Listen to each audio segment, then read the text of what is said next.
न्याय म्हणजे सत्याचा विजय। पण सत्य शोधायचं कसं? न्यायासाठीचा प्रवास सोपा आहे का? तुमच्या हक्कांची संपूर्ण माहिती आहे का? कायद्याचे गूढ उलगडणार, सत्य समजावून सांगणार तज्ञ वकील। महत्त्वाच्या कायद्यांपासून ते गुंतागुंतींच्या प्रकरणांपर्यंत स्पष्ट उत्तर, ठोस मार्गदर्शन। एक व्यासपीठ जिथे प्रत्येक प्रश्नाला मिळेल योग्य उत्तर। लवकरच येत आहे कायद्याचा नवा कट्टा, फक्त BBS न्यूज नेटवर्क 24 तासवर, जिथे प्रत्येक शब्दाला असतो न्यायाचा आधार।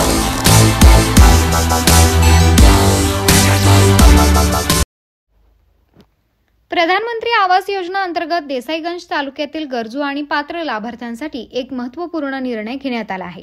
तालुक्यात एकूण 1757 घरकुलांची मंजुरी देण्यात आली असून लवकरच या घरांच्या बांधकामाला गती दिली जाणार आहे। या योजनेअंतर्गत लाभार्थ्यांना केंद्र व राज्य शासनाकडून आर्थिक सहाय्य दिले जाणार असून प्रत्येक लाभार्थ्याला 5 ब्रास रेती मोफत दिली जाणार आहे। त्यामुळे घरकुल बांधणाऱ्या नागरिकांना आर्थिक भार कमी होऊन बांधकाम सुलभ होईल असा विश्वास प्रशासनाने व्यक्त केला आहे।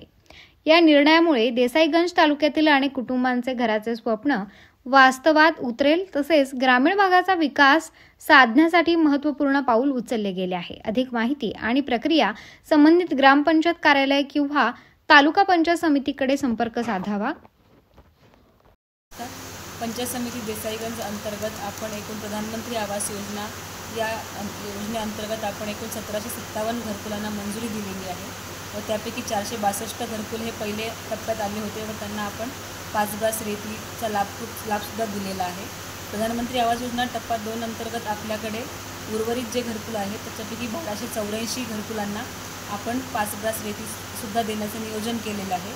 30 एप्रिल 2025च्या सुधारित रेती धोरणानुसार मान्य तहसीलदार देसाईगंज यांनी रेती वितरणाचे आदेश निर्गमित केले आहेत। त्यानुसार प्रत्येक ग्रामपंचायत स्तरावरती तलाठी, ग्रामपंचायत अधिकारी, ग्रामपंचायत कर्मचारी, कोतवाल यांच्या सहाय्याने लाभार्थ्यांना रेती वितरणाचे काम सुरू आहे। तर जर आपल्या तालुक्यामध्ये कोणत्या घरकुल लाभार्थ्याला जर रेती मिळण्यास अडचण निर्माण होत असेल तर त्यांनी आपल्या ग्रामपंचायत कार्यालय, तलाठी यांच्याशी संपर्क साधावा। नाशिक महानगरपालिका सार्वजनिक आरोग्य विभागाच्या वतीने जाहीर निवेदन। शहरात वाढत्या तापमानामुळे उष्माघात अर्थात हीट स्ट्रोक होण्याची शक्यता नाकारता येत नाही। अशा वेळी उपचार न केल्यास डिहायड्रेशनमुळे मृत्यू ओढावू शकतो। म्हणूनच वाढत्या तापमानात फार वेळ कष्टाची कामे करणे टाळावे। उष्णता शोषून घेणारे काळ्या किंवा भडक रंगाचे कपडे वापरू नये। पाणी भरपूर प्यावे। बाहेर जाताना गॉगल्स, टोपी, छत्री इत्यादींचा वापर करावा। मळमळ, उलटी, थकवा येणे, ताप येणे अशी उष्माघाताची लक्षणे आढळल्यास त्वरित डॉक्टरांचा सल्ला घ्या। नाशिक महानगरपालिका नाशिकच्या वतीने जनहितार्थ प्रसारित। शेवगाव नेवासा रोडवरील जोहरापूरच्या ढोरा नदीवरील पुलाचे संरक्षण कठडे कालबाह्य झाल्यामुळे ते मोडकळीस आलेले आहेत। पुलाचे संरक्षण कठडे सुस्थितीत नसल्या कारणाने कधीही अपघात होण्याची शक्यता आहे।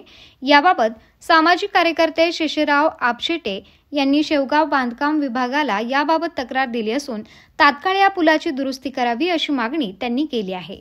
या पुलाला जवळजवळ 50 वर्षे पूर्ण होत आहेत, तरी पण या पुलाची कोणत्याही प्रकारची डागडुजी केलेली नाही। त्यामुळे वाहने गेल्यानंतर पूल हादरताना दिसत आहे। नेवासा शेवगाव रोडवरील ढोरा नदीचे पुलाचे कठडे तुटलेले व त्या पुलाला 50 वर्ष होऊन त्याची कोणत्या प्रकारची सार्वजनिक बांधकाम खात्याने दखल घेतलेली नाही। येणाऱ्या जाणाऱ्या भाविक प्रवाशांना धोका निर्माण होण्याची शक्यता आहे। तरी याकडे सार्वजनिक बांधकाम खात्याने लवकरात लवकर लक्ष द्यावे। नाशिक महानगरपालिकेच्या सार्वजनिक आरोग्य विभागाच्या वतीने जाहीर आवाहन। गुइलेन बॅरे सिंड्रोम अर्थात GBS ला घाबरू नका, पण दक्षता घ्या। पाणी उकळून प्या। स्वच्छ आणि ताजे अन्न सेवन करा। शिजलेले व न शिजलेले अन्न एकत्रित ठेवू नका। लक्षात ठेवा, अचानक पायात किंवा हातात कमजोरी किंवा लकवा, चालताना त्रास किंवा अशक्तपणा, बऱ्याच दिवसांपासून डायरिया अशी लक्षणे आढळल्यास त्वरित डॉक्टरांचा सल्ला घ्यावा व तात्काळ उपचार सुरू करावा। सार्वजनिक आरोग्य विभाग मनपा नाशिक द्वारे जनहितार्थ प्रसारित। नाशिक समुद्रपूर तालुक्यात उत्पादित होत असलेल्या वायगाव हळदीमध्ये विशेष गुणकारी तत्व आहेत. त्यामुळे या हळदीला विशेष मागणी असते. भौगोलिक नामांकन प्राप्त या हळदीला लवकरच देश आणि जागतिक पातळीवर चांगली बाजारपेठ उपलब्ध होईल. या हळदीला प्रमोट करण्यासाठी अपेडा, इफिक्की यासारख्या संस्थांची मदत घेऊ. शेतकऱ्यांना पॅकेजिंग, मार्केटिंगचे चांगले प्रशिक्षण उपलब्ध करून देऊ, असे पालकमंत्री डॉक्टर पंकज भोयर यांनी सांगितले.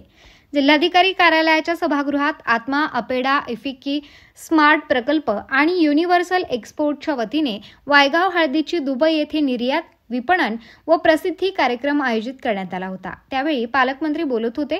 कार्यक्रमात जिल्हाधिकारी वानमथी सी, विभागीय कृषी सहसंचालक उमेश घाटके, अपेडाचे विभागीय प्रमुख प्रशांत वाघमारे, इफिक्कीचे अध्यक्ष, युनिव्हर्सल एक्सपोर्टचे मुख्य कार्यकारी अधिकारी प्रवीण वानखडे, आत्माच्या प्रकल्प संचालक डॉक्टर नलिनी भोयर, विदर्भ नैसर्गिक उत्पादक शेतकरी कंपनीच्या संचालक शोभाताई गायधने आदी उपस्थित होते.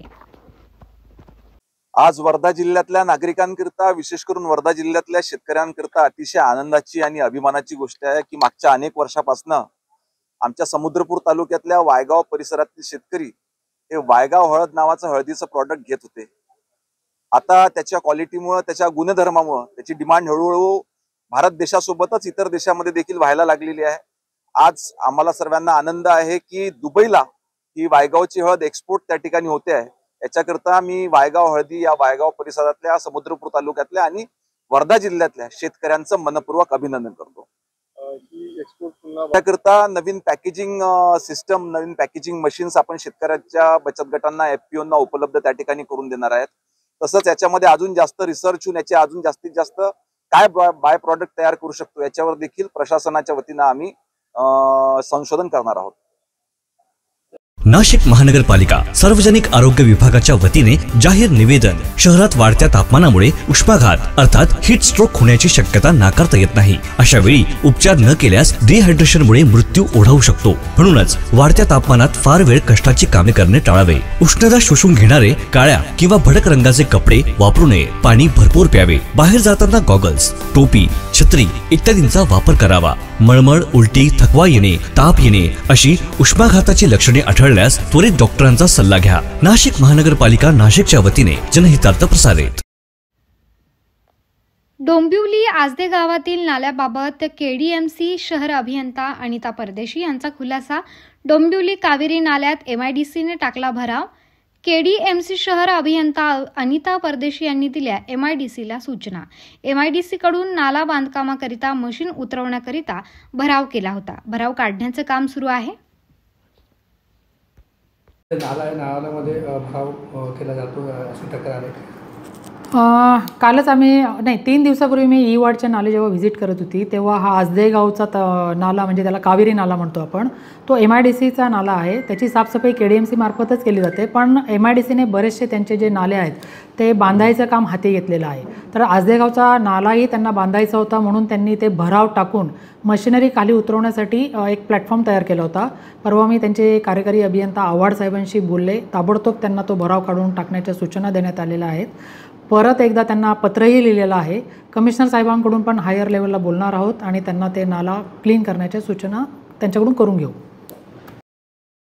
नाशिक महानगरपालिकेच्या सार्वजनिक आरोग्य विभागाच्या वतीने जाहीर आवाहन. गुइलेन बॅरे सिंड्रोम अर्थात GBS ला घाबरू नका, पण दक्षता घ्या. पाणी उकळून प्या. स्वच्छ आणि ताजे अन्न सेवन करा. शिजलेले व न शिजलेले अन्न एकत्रित ठेवू नका. लक्षात ठेवा, अचानक पायात किंवा हातात कमजोरी किंवा लकवा, चालताना त्रास किंवा अशक्तपणा, बऱ्याच दिवसांपासून डायरिया अशी लक्षणे आढळल्यास त्वरित डॉक्टरांचा सल्ला घ्यावा व तात्काळ उपचार सुरू करावा. सार्वजनिक आरोग्य विभाग, मनपा नाशिक द्वारे जनहितार्थ प्रसारित.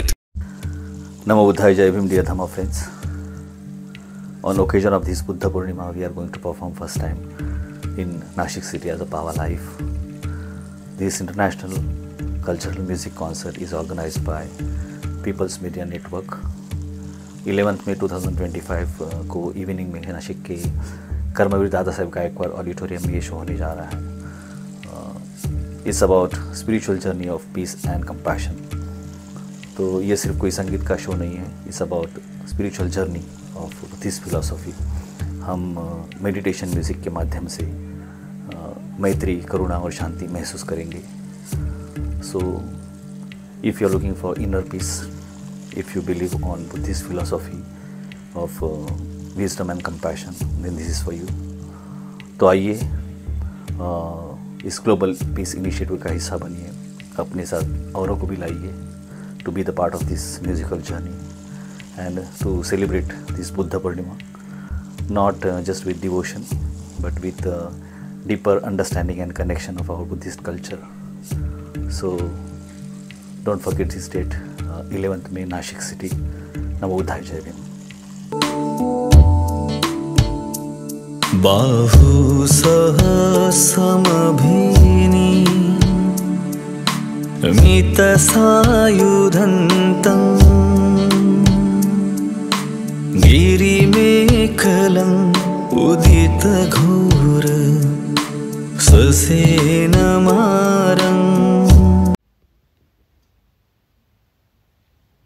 भिवंडी कशेळी या रस्त्यावर अनेक नागरिकांच्या येणाऱ्या तक्रारीवरून खासदार बाळ्या मामा यांनी कशेळी ते अंजूर फाटा या रस्त्यांची पाहणी केली असून या रस्त्यावर ठिकठिकाणी पाणी जमा होत असून त्याचा निचरा होण्यासाठी मेट्रोचे अधिकारी असतील, PWDचे अधिकारी असतील यांची बैठक घेण्यात आली असून यावेळी खासदार बाळ्या मामा यांनी या रोडची अधिकाऱ्यांसोबत पाहणी केली.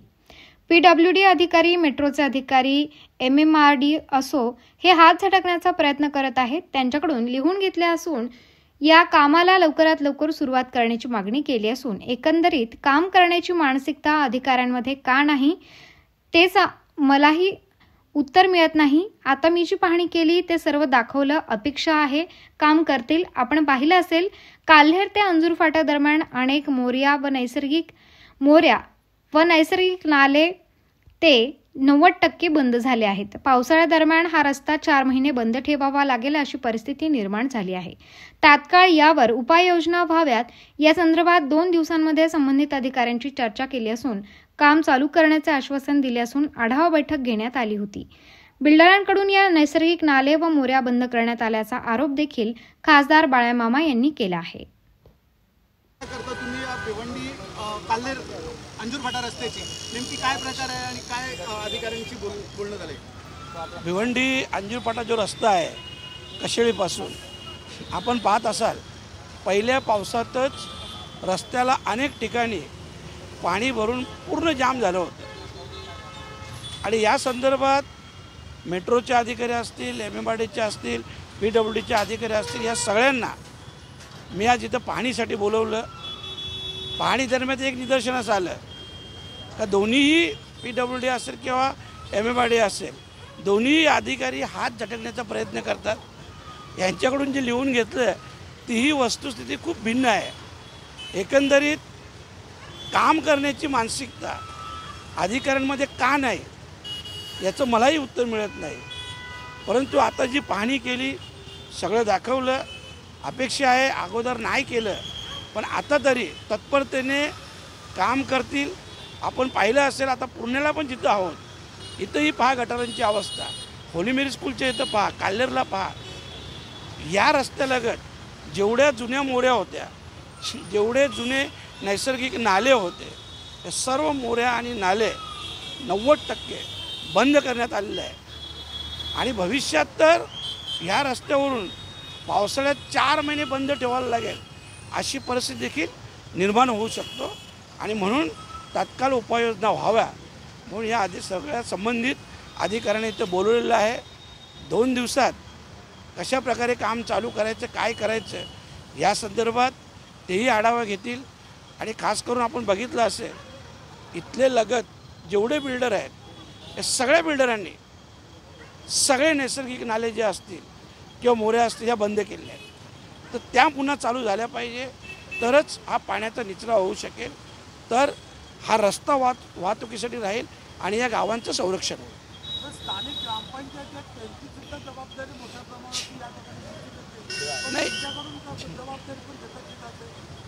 बघा, आता खरं म्हटलं तर ही जेवढी डेव्हलपमेंट दिसतो, विकास दिसतो, ह्या सगळ्या कुठल्याही प्रकारच्या परवानगी न घेता फक्त ग्रामपंचायतच्या परमिशनवर हे सगळे बिल्डिंग झालेले आहेत. हरकत नाही, गाववाल्यांच्या जागा डेव्हलप व्हाव्या, परंतु त्या योग्य पद्धतीने व्हाव्यात, चांगल्या पद्धतीने, जेणेकरून भविष्यात देखील त्यांना त्या गोष्टीचा फायदा होईल. परंतु ग्रामपंचायत असेल किंवा इतर अधिकारी वर्ग, खास करून अधिकारी वर्ग या सगळ्या गोष्टीला पाठीशी घालतात आणि आपली जबाबदारी देखील पुढे ढकलून देतात. म्हणून या सगळ्या गोष्टींचं मी स्वतः 1 हप्त्यात पाठपुरावा करून पूर्ण माहिती घेऊन मग संबंधितांवर कारवाई करण्यासंदर्भात आपल्याशी एक प्रेस कॉन्फरन्स पण. साहेब, अनेक वेळा तुम्ही या विषयावर आवाज उठवलेला आहे, मात्र तरी इथली वाहतूक कोंडी आणि या नाल्यांचा प्रश्न प्रलंबित आहेत. तर अधिकाऱ्यांवर काय कारवाई करण्यासंदर्भात आपण काय तजवीज करणार किंवा काय असेल? बघा, आज अधिकाऱ्यांकडून मी लिहून घेतलेलं आहे, मुद्दा म्हणून लिहून घेतलेलं आहे, जेणेकरून त्यांनी जे लिहिलं आहे मी 2 दिवसात त्याच्यावर स्टडी करणार आहे आणि जर चुकीचं आढळलं तर 100% त्या अधिकाऱ्यावर कारवाईची मागणी करणार. आणि मला पूर्ण कल्पना आहे हे सगळे अधिकारी काम करण्याच्या मनस्थितीत नाही, कदाचित त्यांचा काही याच्यात फायदा नसेल. परंतु मी नेहमीच सांगतो, मागचं विसरून जायचं, पुढं जर चांगलं करता येईल ते चांगलं करायचं, पुढं तरी चांगलं करतील अशी अपेक्षा आहे. नाही केलं तर त्या अधिकाऱ्यांना धडा शिकवण्यात येईल. नाशिक महानगरपालिका सार्वजनिक आरोग्य विभागाच्या वतीने जाहीर निवेदन. शहरात वाढत्या तापमानामुळे उष्माघात अर्थात हीट स्ट्रोक होण्याची शक्यता नाकारता येत नाही. अशा वेळी उपचार न केल्यास डिहायड्रेशनमुळे मृत्यू ओढावू शकतो. म्हणूनच वाढत्या तापमानात फार वेळ कष्टाची कामे करणे टाळावे. उष्णता शोषून घेणारे काळ्या किंवा भडक रंगाचे कपडे वापरू नये. पाणी भरपूर प्यावे. बाहेर जाताना गॉगल्स, टोपी, छत्री इत्यादींचा वापर करावा. मळमळ, उलटी, थकवा येणे, ताप येणे अशी उष्माघाताची लक्षणे आढळल्यास त्वरित डॉक्टरांचा सल्ला घ्या. नाशिक महानगरपालिका नाशिकच्या वतीने जनहितार्थ प्रसारित. मुख्यमंत्र्यांच्या अध्यक्षतेखाली सर्व सुरक्षा विभाग आणि संबंधित विभाग अधिकाऱ्यांबरोबर चर्चा झाली. पोलीस कमिशनर त्याचबरोबर सायबर सुरक्षा, गव्हर्नमेंट ऑफ इंडियाच्या सगळ्या सूचना पाळल्या पाहिजेत त्या दृष्टीने प्रयत्न सुरू आहेत. पहलगाम हल्ला, भारत-पाकिस्तान युद्धाच्या पार्श्वभूमीवर ही अतिशय महत्त्वाची बैठक होती. राज्यातील मोठ्या महत्त्वाच्या इन्स्टॉलेशन सुरक्षित करणे, ड्रोनवर लक्ष ठेवणे, मेडिकल सेवा परिपूर्ण ठेवणे, ज्या उपाययोजना केल्या पाहिजेत त्यावर चर्चा झाली. 2 ते 3 दिवसात एअरफोर्स, नेव्ही, आर्मी यांच्यासोबत देखील चर्चा होईल. सोशल मीडियाच्या माध्यमातून खोट्या बातम्या पसरवणाऱ्यांवर कारवाई करण्यात येईल असे उपमुख्यमंत्री एकनाथ शिंदे यांनी म्हटले आहे. देखील मुख्यमंत्री महोदयांच्या अध्यक्षतेखाली या ठिकाणी सर्व सुरक्षा विभाग आणि डिझास्टर मॅनेजमेंट आणि इतर जे संबंधित विभाग आहेत त्यांच्या वरिष्ठ अधिकाऱ्यांच्या बरोबर चर्चा झाली. पोलिसांचे वरिष्ठ अधिकारी, डीजी, पोलीस कमिशनर, इतर अधिकारी, त्याचबरोबर सायबर सुरक्षा या बाबतीत देखील एकंदरीत गव्हर्नमेंट ऑफ इंडियाच्या ज्या काही गाईडलाईन आहेत त्या आपण फॉलो केल्या पाहिजे. अतिशय त्याची स्ट्रिक्टली अंमलबजावणी केली पाहिजे. त्या दृष्टीने हे जे काही पहलगामच्या हल्ल्याच्या पार्श्वभूमीवर जे आता आपला भारत देश आणि पाकिस्तान या पार्श्वभूमीवर आजची बैठक अतिशय महत्त्वाची होती आणि केंद्र सरकारचा संबंधित विभाग वेळोवेळी ज्या गाईडलाईन देतो, सूचना देतो त्या फॉलो करणं आणि आपल्या महाराष्ट्रातल्या मुंबईतल्या ज्या व्हायटल इन्स्टॉलेशन आहेत, म्हणजे अगदी मोठे प्रकल्प आहेत, आपले मोठ्या वास्तू आहेत, CST आहे, BRC आहे, JNPT आहे, मुंबई कॉर्पोरेशन आहे, ऑइल डेपो आहेत, ह्या सगळ्या ज्या काही मोठ्या महत्त्वाच्या इन्स्टॉलेशन आहेत त्या सुरक्षित करणे. नाशिक महानगरपालिकेच्या सार्वजनिक आरोग्य विभागाच्या वतीने जाहीर आवाहन. गुइलेन बॅरे सिंड्रोम अर्थात GBS ला घाबरू नका, पण दक्षता घ्या. पाणी उकळून प्या, स्वच्छ आणि ताजे अन्न सेवन करा. शिजलेले व न शिजलेले अन्न एकत्रित ठेवू नका. लक्षात ठेवा, अचानक पायात किंवा हातात कमजोरी किंवा लकवा, चालताना त्रास किंवा अशक्तपणा, बऱ्याच दिवसांपासून डायरिया अशी लक्षणे आढळल्यास त्वरित डॉक्टरांचा सल्ला घ्यावा व तात्काळ उपचार सुरू करावा. सार्वजनिक आरोग्य विभाग, मनपा नाशिक द्वारे जनहितार्थ प्रसारित. कल्याण डोंबिवली महानगरपालिका मुख्यालयात आणि शिवाजी चौक परिसरात आज दुपारी 4 वाजता अचानक सायरन वाजवण्यात आला. या संदर्भात कुठलीही पूर्वसूचना दिली गेली नव्हती. त्यामुळे नागरिक, कर्मचारी आणि व्यापाऱ्यांमध्ये भीतीचे आणि संभ्रमाचे वातावरण निर्माण झाले. सायरन वाजताच अनेक लोकांनी परिसर रिकामा केला. काही वेळासाठी पालिका कार्यालयही ओस पडले. यानंतर सुरक्षा रक्षकांनी सांगितलं की दररोज 4 वाजता सायरन टेस्टिंग करण्यात येत आहे. मात्र याबाबत नागरिकांनी तीव्र रोष व्यक्त केला. आम्ही काय समजायचं, आपत्ती आहे की आणीबाणी? पालिकेने स्पष्ट सूचना दिल्या पाहिजेत असे म्हणत नागरिकांनी प्रशासनाच्या असंवेदनशीलतेवर नाराजी व्यक्त केली. काही नागरिकांनी असे सांगितले की जर ही टेस्टिंग दररोज होणार असेल तर त्याबाबत वेळेवर माहिती देणं गरजेचं आहे, अन्यथा भीती आणि गोंधळ टाळणं शक्य नाही. या प्रतिक्रिया लक्षात घेत कल्याण डोंबिवली महापालिकेने खुलासा केला की 8 ते 14 मे दरम्यान सायरन टेस्टिंग सुरू राहणार असून नागरिकांनी घाबरून जाऊ नये. मात्र अद्यापही सुस्पष्ट माहिती लोकांपर्यंत पोहोचवण्याचा पालिकेचा प्रयत्न अपुरा असल्याची भावना अनेक नागरिक व्यक्त करत आहेत. कल्याण डोंबिवली महानगरपालिका क्षेत्रामध्ये वेगवेगळ्या ठिकाणी टिटवाळा गणेश मंदिरापासून तर डोंबिवलीपर्यंत 8 ठिकाणी हे सायरन बसवण्यात आलेले आहेत. त्यातील एक सायरन हा कल्याण डोंबिवली महानगरपालिका मुख्यालयामध्ये बसवण्यात आलेला आहे. महानगरपालिकेला नागरी संरक्षण संचालनालय मुंबई यांच्याकडून एक पत्र प्राप्त झालेलं आहे की नागरी संरक्षण दलाच्या मार्फत ज्याचं नियोजन केलं जाते या सायरनचं, त्यांच्यामार्फत सर्व ठिकाणी जे कल्याण डोंबिवलीमध्ये सायरन बसवण्यात आले त्याचे टेस्टिंग सुरू आहे. त्याचाच भाग म्हणून कल्याण डोंबिवली महानगरपालिकेमध्ये जो बसवण्यात आलेला सायरन हा दररोज म्हणजे आज 8 तारखेपासून 8/5/2025 ते 14/5/2025 या कालावधीमध्ये याची टेस्टिंग करण्यात येत आहे. नाशिक महानगरपालिका सार्वजनिक आरोग्य विभागाच्या वतीने जाहीर निवेदन. शहरात वाढत्या तापमानामुळे उष्माघात अर्थात हीट स्ट्रोक होण्याची शक्यता नाकारता येत नाही. अशा वेळी उपचार न केल्यास डिहायड्रेशनमुळे मृत्यू ओढावू शकतो. म्हणूनच वाढत्या तापमानात फार वेळ कष्टाची कामे करणे टाळावे. उष्णता शोषून घेणारे काळ्या किंवा भडक रंगाचे कपडे वापरू नये. पाणी भरपूर प्यावे. बाहेर जाताना गॉगल्स, टोपी, छत्री इत्यादींचा वापर करावा. मळमळ, उलटी, थकवा येणे, ताप येणे अशी उष्माघाताची लक्षणे आढळल्यास त्वरित डॉक्टरांचा सल्ला घ्या. नाशिक महानगरपालिका नाशिकच्या वतीने जनहितार्थ प्रसारित. घाटकोपर पूर्व येथील कामराजनगरमध्ये राहणारे जवान मुरली श्रीराम नाईक हे उरी येथे पाकिस्तानने केलेल्या हल्ल्यात शहीद झाले आहेत. मूळचे आंध्र प्रदेशचे राहणारे नाईक कुटुंब हे अनेक वर्ष कामराजनगरमध्ये राहत होते. मुरली यांचे आईवडील हे मोलमजुरी करून मुरलीचे शिक्षण पूर्ण केले होते. एकुलता एक असल्याने मुरलीने सैन्यात जाऊ नये असे मुरलीच्या आईवडिलांचे मत होते. मात्र देशसेवेसाठी मुरली सैन्यात भरती होण्यावर ठाम होता. 2022 साली त्याचे सैन्यात भरती होण्याचे स्वप्न पूर्ण झाले. उरी येथे कर्तव्यावर असताना त्याला वीरमरण आले. आठवड्यापूर्वी मुरली यांचे आईवडील त्यांच्या आंध्र येथील कलकीतांडा गावी गेले आणि त्यांना ही बातमी कळाली. तसेच सकाळी ही बातमी कामराजनगरमधील नागरिकांना कळताच इथे शोककळा पसरली. त्यांचे मित्र आणि शेजाऱ्यांनी या घटनेबाबत दुःख व्यक्त केले आहे. तुमच्या विभागातला जवान होता, शहीद झालेला आहे.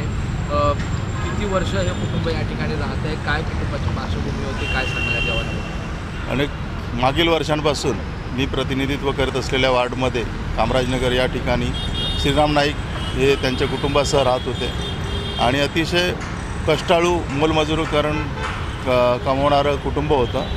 गरीब घरातील हा मुलगा होता. लहानपणापासून अतिशय चंचल होता, खूप मेहनती होता. आता 26 वर्षाचा आहे तो आणि कालच रात्री 9 तारखेला आजच्या पहाटे सकाळी 3 वाजता तो उरी या काश्मीरच्या आणि पाकिस्तानच्या सीमेवर लढताना शहीद झाल्याची माहिती मिळाली. त्याच्या वडिलांना त्यांच्या विभागातील कर्नलने त्याच्या वडिलांना फोन करून ही माहिती दिली. अतिशय दुःखद घटना घडली. आमच्या कामराजनगरचे सर्वच लोक अतिशय शोकाकुल आहे. हा एकटा मुलगा होता त्यांना आणि त्यांच्या आईवडिलांची अशी इच्छा होती की याने जाऊ नये, पण त्याचं स्वप्न होतं की आपल्या देशासाठी काहीतरी करावं. देशाचा अभिमान होता खूप. प्रत्येक गोष्टीत जाणवायचं की हा मुलगा खरोखर वेगळा आहे आणि त्याने या ठिकाणी झोपडपट्टीत राहून शिक्षण घेतलं. मागच्या 2 वर्षापूर्वी तो मिलिटरीमध्ये भरती झाला आणि मागच्या एक 10-12 दिवसापूर्वी तो काश्मीरमध्ये रुजू झाला होता. एकूण वडील काय करायचे यांचे आणि आज हे नेमके आता सध्या कुठे आहे कुटुंब या ठिकाणी? त्याचे वडील मोलमजुरी करायचे, जे काही काम मिळेल, कधी तांदूळ विकायचे, कधी काय, असं मोलमजुरी करून इतर लोकांसारखेच या ठिकाणी भरपूर आंध्रामधील आणि तेलंगणामधील रहिवासी आहेत, त्याप्रमाणेच ते मोलमजुरी करून कष्टाने या ठिकाणी जीवन जगत होते. त्यांचा जे लहानपण होतं त्या मुलाचं अतिशय या ठिकाणी चांगलं गेलं आणि खूप म्हणजे आम्हालाही बोलताना भावना आपल्या हे होतात की शब्द सुचत नाही की काय बोलावं काय नाही. आपल्या डोळ्यासमोर वावरणारा एक लहान मुलगा देशासाठी शहीद झाला, ते आम्हाला थोडंसं कठीण होतं की काय बोलावं काय बोलू नये. नाशिक महानगरपालिकेच्या सार्वजनिक आरोग्य विभागाच्या वतीने जाहीर आवाहन. गुइलेन बॅरे सिंड्रोम अर्थात GBS ला घाबरू नका, पण दक्षता घ्या. पाणी उकळून प्या. स्वच्छ आणि ताजे अन्न सेवन करा. शिजलेले व न शिजलेले अन्न एकत्रित ठेवू नका. लक्षात ठेवा, अचानक पायात किंवा हातात कमजोरी किंवा लकवा, चालताना त्रास किंवा अशक्तपणा, बऱ्याच दिवसांपासून डायरिया अशी लक्षणे आढळल्यास त्वरित डॉक्टरांचा सल्ला घ्यावा व तात्काळ उपचार सुरू करावा. सार्वजनिक आरोग्य विभाग मनपा नाशिक द्वारे जनहितार्थ प्रसारित. मुरली नाईक वीरमरण आलेल्या भारतीय जवानाच्या घरी मी उद्या किंवा मी परवा जाईल. मनसे नेते अभिजित पानसे यांच्या नवीन घराच्या वास्तुशांतीनिमित्त राज ठाकरे यांनी त्यांच्या घरी भेट दिली. शहीद मुरली नाईक यांच्या घरी मी लवकरच जाणार असे त्यांनी म्हटले.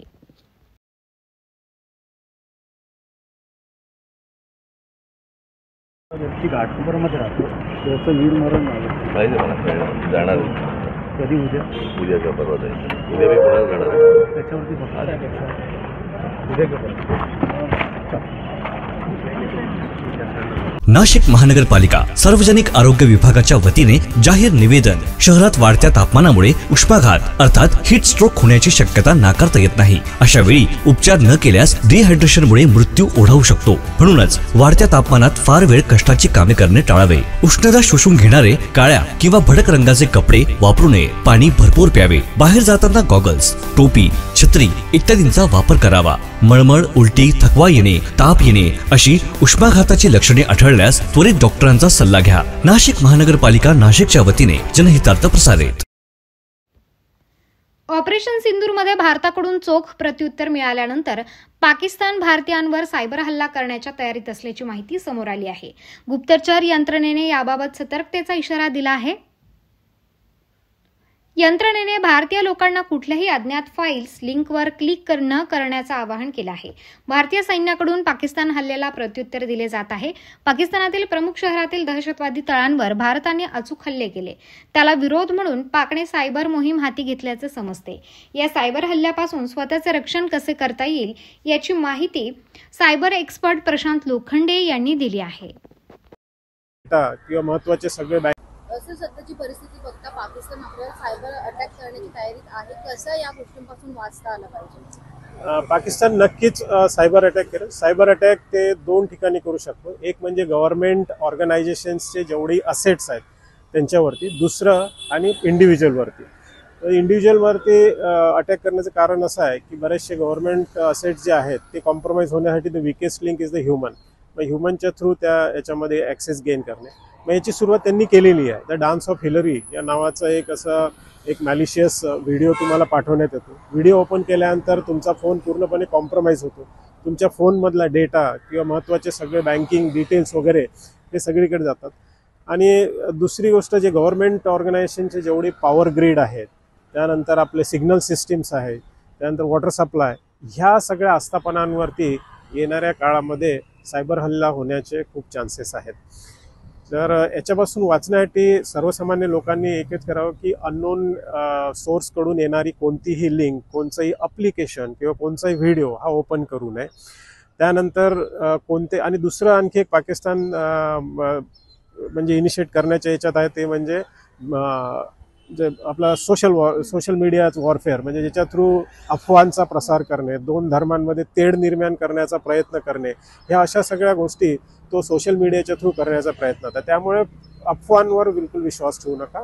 अधिकृत मीडियाच्या वेबसाईट्स किंवा त्यांच्या हँडल्स आणि लिंक याच्यावरून येणाऱ्या बातम्यांवरतीच विश्वास ठेवा किंवा गव्हर्नमेंटकडनं येणाऱ्या याच्यावरती विश्वास ठेवा.